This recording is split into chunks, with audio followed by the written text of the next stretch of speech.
Hello, പുതിയ വീഡിയോയിലേക്ക് എല്ലാവർക്കും സ്വാഗതം. അപ്പോൾ ഇന്നത്തെ നമ്മുടെ റെസിപ്പി ഒരു വെറൈറ്റി ചിക്കൻ റെസിപ്പിയാണ്, അഫ്ഗാനി ചിക്കൻ. അപ്പോൾ ഇത് നല്ല ടേസ്റ്റ് ആയിട്ടുള്ള സൂപ്പർ ടേസ്റ്റ് ആയിട്ടുള്ള ഒരു ചിക്കനാണ്. അപ്പോൾ വളരെ എളുപ്പത്തിന് നമുക്ക് തയ്യാറാക്കി എടുക്കാം. അപ്പോൾ അതെങ്ങനെയാണ് റെഡിയാക്കുന്നതെന്ന് നമുക്ക് വീഡിയോ നോക്കാം. അപ്പോൾ അതിന് വേണ്ടിയിട്ട് ഞാനിവിടെ 1 കിലോ ചിക്കനാണ് എടുത്തിട്ടുള്ളത്. ചെറിയ പീസാക്കി കട്ട് ചെയ്തെടുത്തിട്ടുണ്ട്. തീരെ ചെറുതല്ല, ഒരു മീഡിയം പീസാക്കി കട്ട് ചെയ്തെടുത്തിട്ടുണ്ട്. നന്നായിട്ട് കഴുകി വൃത്തിയാക്കി വെച്ചിട്ടുണ്ട്. അപ്പോൾ അതൊരു സൈഡിലേക്ക് മാറ്റി വയ്ക്കാം. ഇനി ഇതിന് വേണ്ടിയിട്ടുള്ള നമുക്ക് മസാല റെഡിയാക്കാൻ വേണ്ടിയിട്ട് കുറച്ച് മല്ലിയില, കുറച്ച് പുതിനയില, ഒരു 6 പച്ചമുളക്, ഒരു 2 കഷ്ണം ഇഞ്ചി, 6-7 അല്ലി വെളുത്തുള്ളി, ഒരു കഷ്ണം സവാള ചെറുതായതുകൊണ്ട് അതിൻ്റെ പകുതി സവാളയാണ് എടുത്തിട്ടുള്ളത്. അപ്പോൾ ഇത്രയും കാര്യങ്ങളാണ് നമുക്ക് വേണ്ടത്. ഇനി നമുക്കിതെല്ലാം കൂടി മിക്സിയിലേക്ക് ഇട്ട് കൊടുക്കാം. ഇട്ടിട്ട് നന്നായിട്ടൊന്ന് അരച്ച് പേസ്റ്റ് ആക്കി എടുക്കണം. അപ്പോൾ ഇതുപോലെ നന്നായിട്ട് അരച്ചെടുത്തത് നമ്മൾ കഴുകി വൃത്തിയാക്കി വെച്ചിരിക്കുന്ന ചിക്കനിലേക്ക് ഇട്ട് കൊടുക്കാം. ഇനി ഇതിലേക്ക് നമുക്ക് കുറച്ച് അണ്ടിപ്പരിപ്പ് വെള്ളത്തിലിട്ട് കുതിർത്തെടുത്ത് വെച്ചിട്ടുണ്ട്. അത് നമുക്ക് മിക്സിയിലേക്ക് ഇട്ട് കൊടുക്കാം. അതും അരച്ചെടുക്കണം. അപ്പോൾ ഇതിൻ്റെ കൂടെ തന്നെ നമുക്ക് 1/4 കപ്പ് പുളിയില്ലാത്ത കട്ട തൈര് വേണം.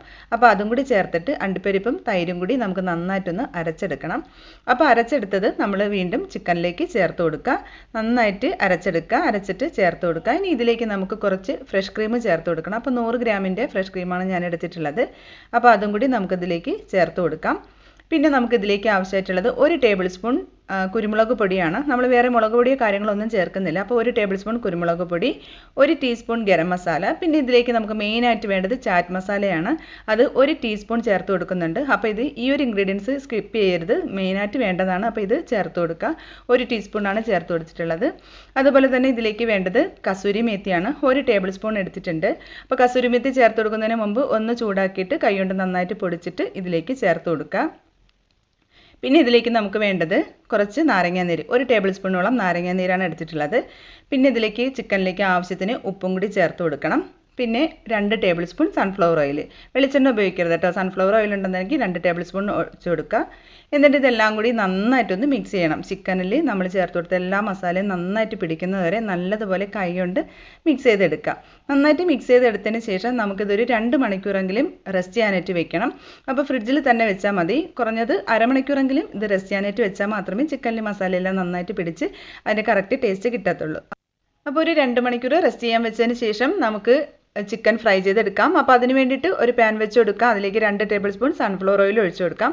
ഓയിലൊന്ന് ചൂടായി വരുന്ന സമയത്ത് നമുക്ക് ഓരോ പീസ് ചിക്കനും ഇട്ട് കൊടുക്കാം. അപ്പോൾ ചിക്കനിൽ നന്നായിട്ട് ഗ്രേവി കാണും, മസാല. അപ്പോൾ ആ മസാല അത് ലാസ്റ്റ് ചേർത്ത് കൊടുത്താൽ മതി. നമുക്ക് ചിക്കൻ പീസ് മാത്രം ഓരോന്ന് എണ്ണയിലേക്ക് ഇട്ട് കൊടുക്കാം. അപ്പോൾ ഓരോന്ന് ഇതുപോലെ ഇട്ട് കൊടുക്കുക. എന്നിട്ട് മീഡിയം ടു ഹൈ ഫ്ലെയിമിൽ ഒരു 5 മിനിറ്റ് തീ വെച്ച് കൊടുക്കണം. എന്നിട്ട് ഓരോ വശവും നന്നായിട്ട് ഫ്രൈ ആയതിന് ശേഷം നമുക്ക് മറിച്ചിട്ട് കൊടുക്കാം. അപ്പോൾ എല്ലാം ഇതുപോലെ മറിച്ചിട്ട് കൊടുത്തതിന് ശേഷം വീണ്ടും മീഡിയം ടു ഹൈ ഫ്ലെയിമിൽ തീ വെച്ചിട്ട് ആ ഒരു വശവും കൂടി നന്നായിട്ടൊന്ന് ഫ്രൈ ആക്കി എടുക്കണം. നല്ലതുപോലെ 2 വശവും ഫ്രൈ ആക്കി എടുത്തതിന് ശേഷം നമുക്ക് ബാക്കി വന്ന ആ മസാല ഇതിലേക്ക് ചേർത്ത് കൊടുക്കാം. ചേർത്ത് കൊടുത്തിട്ട് ഇതൊന്ന് നന്നായിട്ടൊന്ന് മിക്സ് ചെയ്ത് കൊടുക്കണം. മിക്സ് ചെയ്ത് കൊടുത്തതിന് ശേഷം ചെറിയ തീയിൽ ഇതൊന്ന് അടച്ചു വെച്ച് നമുക്ക് വേവിച്ചെടുക്കണം. അപ്പോൾ ചിക്കൻ കുറച്ചുകൂടി ഒന്ന് സോഫ്റ്റായിട്ട് വെന്ത് കിട്ടും. അപ്പോൾ അടച്ച് വെക്കുന്ന സമയത്ത് ഇടയ്ക്കൊന്ന് ഇളക്കി ഇട്ട് കൊടുക്കണം. തുറന്ന് ഇളക്കി ഇട്ട് കൊടുക്കുക. ഒന്ന് ഇളക്കി ഇട്ട് കൊടുത്തതിന് ശേഷം വീണ്ടും 2 മിനിറ്റും കൂടി നമുക്കൊന്ന് അടച്ചു വെച്ചിട്ട് നമുക്കിത് എടുക്കാം. അപ്പോൾ അതേ 2 മിനിറ്റ് കഴിഞ്ഞ് നോക്കുന്ന സമയത്ത് നമ്മുടെ ചിക്കനിലെ എണ്ണയൊക്കെ നന്നായിട്ട് തെളിഞ്ഞ് ചിക്കനൊക്കെ നല്ല സോഫ്റ്റായിട്ട് വന്നിട്ടുണ്ട്. ഇനി നമുക്കിത് ചൂടോടുകൂടി തന്നെ സെർവ് ചെയ്യാനായിട്ട് എടുക്കാം. അപ്പോൾ ചെറിയ ചൂടോടുകൂടി തന്നെ നമുക്ക് കഴിക്കുന്നതായിരിക്കും കുറച്ചുകൂടി ടേസ്റ്റ് കൂടുതൽ. ചപ്പാത്തിയുടെ കൂടെ, പൊറോട്ടയുടെ കൂടെ, റൈസിൻ്റെ കൂടെയൊക്കെ നമുക്കിത് കഴിക്കാം. അപ്പോൾ എല്ലാവരും തീർച്ചയായിട്ടും ട്രൈ ചെയ്ത് നോക്കുക. വെറൈറ്റി ആയിട്ടുള്ള നല്ല സൂപ്പർ ടേസ്റ്റിനുള്ള ചിക്കനാണ്. അപ്പോൾ വീഡിയോ ഇഷ്ടപ്പെട്ടുന്നുണ്ടെങ്കിൽ തീർച്ചയായിട്ടും ലൈക്ക് ചെയ്യാനും ഷെയർ ചെയ്യാനും കമൻറ്റ് ചെയ്യാനൊന്നും മറക്കരുത്. അപ്പോൾ പുതിയ നല്ല അടിപൊളി റെസിപ്പി ആയിട്ട് നമുക്ക് വീണ്ടും കാണാം. താങ്ക്